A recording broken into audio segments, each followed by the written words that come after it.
অস্বাভাবিক শীত পড়ছে, আমার বাবা বয়োবৃদ্ধ মানুষ, এই পরিস্থিতিতে তিনি ওযু না করে তায়াম্মুম করে নামাজ পড়তে পারবেন কিনা?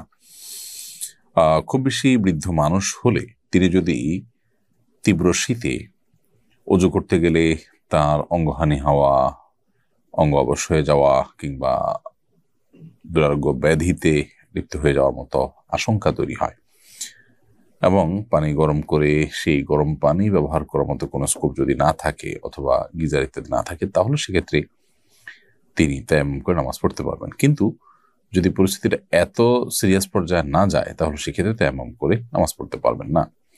গিজারের ব্যবস্থা করে গিজারের মাধ্যমে তিনি ওযু করতে পারেন, গরম পানি দিয়ে, অথবা অন্য কোনো উপায়ে পানি গরম করে তার মাধ্যমে ওযু করতে পারেন। কিন্তু এই স্কোপগুলো থাকা সত্ত্বেও তিনি তায়াম্মুম যদি করতে চান, তাহলে সেক্ষেত্রে নামাজ হবে না।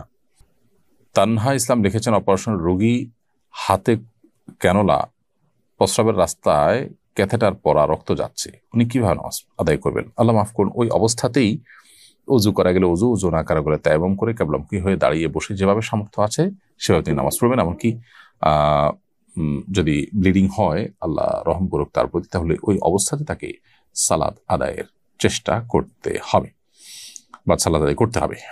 শাহিনা আক্তার লিখেছেন, বডি লোশন গায়ে মাখলে নামাজ হবে কিনা? নামাজ হয়ে যাবে, তবে সেই বডি লোশনে হারাম কিছু আছে কিনা সেটা আপনি জানার চেষ্টা করবেন। শীতকালে আমি নিয়মিত গোসল করি না, আর জুমাবার আমি গোসল না করি মসজিদে গিয়ে নামাজ পড়েছি, এটা ঠিক হয়েছে কিনা? আমার মা আমাকে এই জন্য বকাঝকা করেছেন। আপনার নামাজ তো হয়ে গেছে, কিন্তু জুমার দিনে গোসল করাটা সুন্নাহ। আপনি গোসল না করে একটা সুন্নাহ থেকে বঞ্চিত হয়েছেন, অতএব আপনার মায়ের বকাঝকা ওই অর্থে